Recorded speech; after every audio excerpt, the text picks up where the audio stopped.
Welcome to drone পাঞ্চনামা। আমাদের first এপিসোডে আপনাদের সবাইকে স্বাগত, যেখানে আমরা ড্রোন এবং ড্রোন ইন্ডাস্ট্রির ব্যাপারে আরও আলোচনা করব। আজকে আমাদের গেস্ট হলেন ডিজিসি অ্যাপ্রুভ ড্রোন ইনস্ট্রাক্টর এবং accountable manager of drone Pathsala I unit of map drones, mister Shantanu মণ্ডল।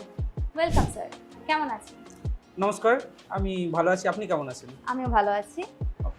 আমরা আপনার থেকে ড্রোন ইন্ডাস্ট্রির ব্যাপারে এবং আপনার ড্রোন জার্নির ব্যাপারে যদি কিছু জানতে পারি।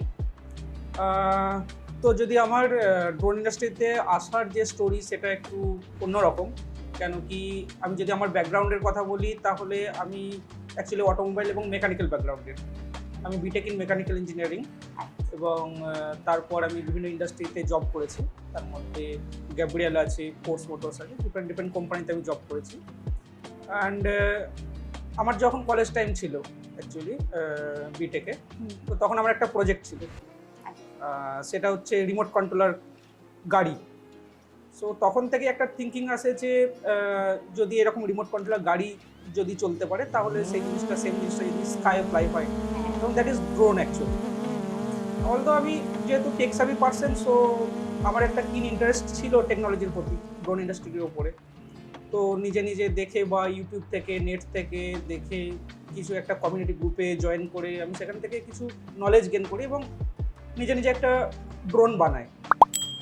এবং যদি সেটা দেখা যায় যে লকডাউনের আগে, কারণ আমি বিগত 5 to 6 ইয়ার্স আমি ড্রোন ইন্ডাস্ট্রিতে আছি, তো যখন এরকম একটা নিজের একটা সাকসেস যে আমার বানানো কোনো একটা জিনিস স্কাই ফ্লাই হচ্ছে, আকাশে ফ্লাই হচ্ছে, আমি নিচে থেকে সেটাকে কন্ট্রোল করছি, সো এটা একটা আমার কাছে খুব এনথুজিয়াস্টিক ব্যাপার ছিল। সো বলতে পারেন যে এটা একটা কেরিয়ার রিস্ক, কারণ যেহেতু আমার ব্যাকগ্রাউন্ড টোটালি অটোমোবাইল এবং মেকানিক্যাল, সেখান থেকে ট্রান্সফর্ম করে আমি ড্রোন ইন্ডাস্ট্রিতে এসেছি এবং আমি ম্যাপ ড্রোনস জয়েন করেছি।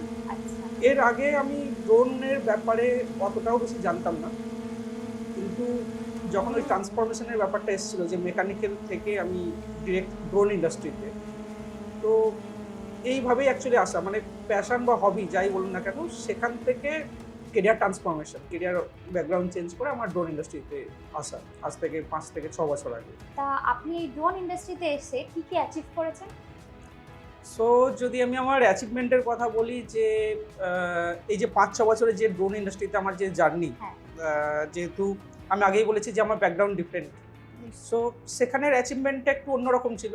মেকানিক্যাল ব্যাকগ্রাউন্ডে যেহেতু অটোমোবাইল ব্যাকগ্রাউন্ড, তার একটা অ্যাচিভমেন্ট আলাদা। বাট ড্রোন ইন্ডাস্ট্রি যদি আমরা দেখি যে আমার অ্যাচিভমেন্টের ব্যাপারে, যে সেখান থেকে আমি লটস অফ নলেজ আমি গেন করেছি টেকনিক্যাল ফিল্ড থেকে, এবং এটা একটা অন্য ইন্ডাস্ট্রি, টোটালি একটা ডিফারেন্ট ইন্ডাস্ট্রি। এবং আমার মনে হয় ইন্ডিয়াতে এই ইন্ডাস্ট্রি আমি এখন হচ্ছে ফ্লারিশ ইন্ডাস্ট্রি, যেটা যত দিন যাবে গ্রো করবে। এবং এখানে অ্যাচিভমেন্ট বলতে আমি আরপিসি হোল্ডার, মানে রিমোট পাইলট সার্টিফিকেট হোল্ডার, তার সাথে আমি ডিজিসি অ্যাপ্রুভড ইনস্ট্রাক্টর। সো যদি আমার রিনাউন্ডের কথা বলেন তাহলে অবশ্যই আমি আমার ড্রোন ইন্ডাস্ট্রিতে আসার পরই অ্যাকচুয়ালি আমার অ্যাচিভমেন্ট এটা, যে ইন্ডিয়াতে অনেক কোম্পানি আছে, রিনাউন্ড কোম্পানি আছে, গভর্নমেন্ট বডি আছে, যেগুলোতে আমাকে নিয়ে ডিসকাশন হয় বা আমার রিপোর্ট সেখানে চলে, যে আমার ড্রোন ইন্ডাস্ট্রির যে রিপোর্ট সেটা তাদের কাছে এখন স্ট্যান্ডার্ড ফরম্যাটে চলে এসছে, সেই রকম কিছু অ্যাচিভমেন্ট। তাছাড়া বলতে পারেন অনেক সেমিনার করিয়েছি আমি, তো সেমিনারের দিক থেকে দেখতে গেলে অনেক স্টুডেন্টকে আমি শিখিয়েছি যে how to build a drone, এবং তাদেরকেও আমি চাই যে টেক স্যাভি পার্সন বানাতে, এবং সেটা আমার মনে হয় আমার কাছে সবথেকে বেস্ট অ্যাচিভমেন্ট।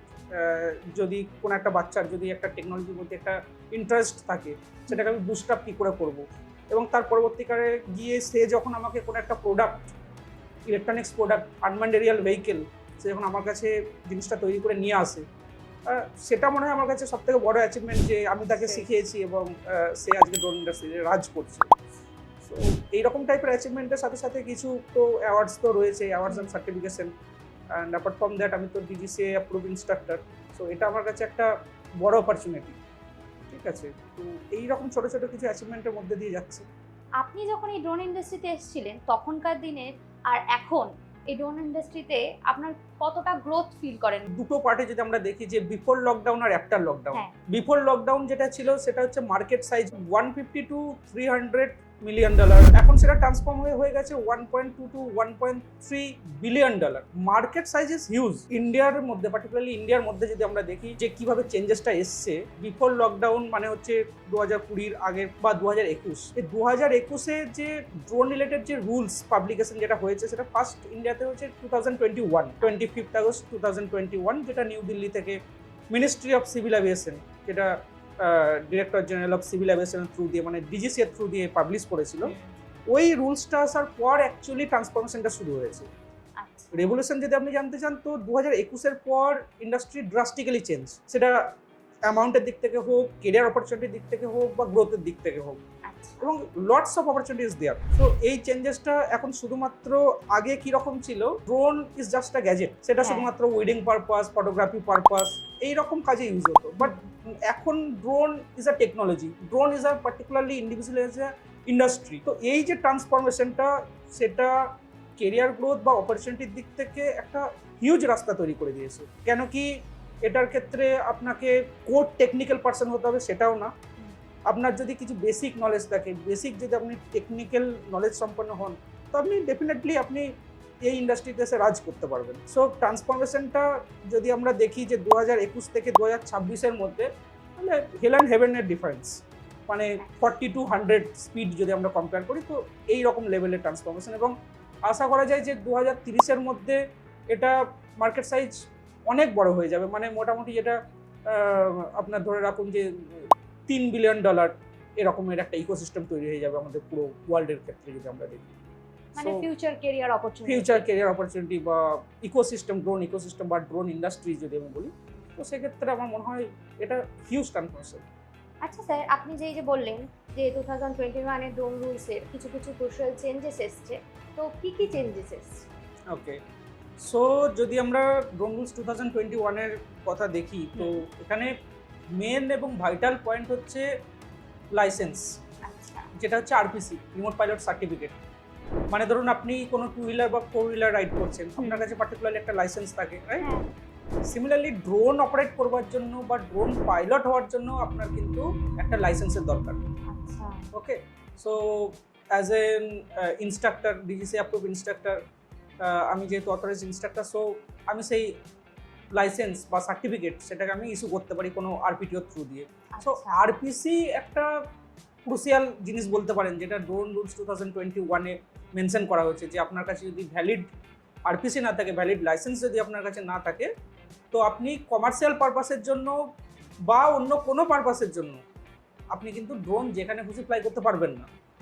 সো এটা আমার মনে হয় যে ট্রান্সফরমেশনের ক্ষেত্রে একটা most vital point RPC, remote pilot certificate যেটাকে আমরা বলি। আচ্ছা, তো স্যার আপনি বলছেন যে আজকালকার দিনে আরপিসিটা ভীষণ দরকার রাইট ড্রোনের ক্ষেত্রে। তো কেউ যদি চায় যে ড্রোন ইন্ডাস্ট্রিতে যাবে, তাহলে সে কিভাবে আরপিসির জন্য অ্যাপ্লাই করবে? ওকে, সো যেরকম আমি বলছিলাম যে ড্রোন রুলস 2021 যার একটা ক্রুশিয়াল পার্ট হচ্ছে আরপিসি, রিমোট পাইলট সার্টিফিকেট। তো যদি কোনো ক্যান্ডিডেটস যদি আরপিসি করাতে চায়, সেখানে এলিজিবিলিটি ক্রাইটেরিয়া হিসাবে 3টে জিনিস মেনশন করা হয়েছে।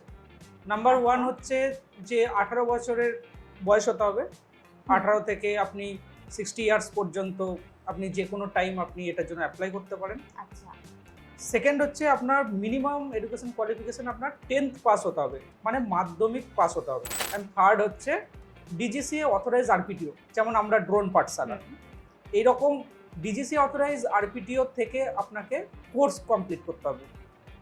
ঠিক আছে, এই কোর্স কমপ্লিট করবার পর আপনি ডিজিসি অথরাইজ একটা ভ্যালিড সার্টিফিকেট পাবেন, সেটা হচ্ছে অ্যাকচুয়ালি আরপিসি।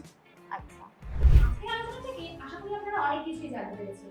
এরকমই ড্রোন রিলেটেড ইন্ডাস্ট্রির ব্যাপারে আরো যদি কিছু জানতে চান, তাহলে আমাদের পেজটাকে ফলো করুন, সাবস্ক্রাইব করুন, এবং ড্রোন ইন্ডাস্ট্রির ব্যাপারে যদি আপনারা আরো কিছু জানতে চান, আরো ডিটেইলসে জানতে চান, তাহলে আমাদের নেক্সট পার্টের অপেক্ষায় নিশ্চয়ই থাকবেন।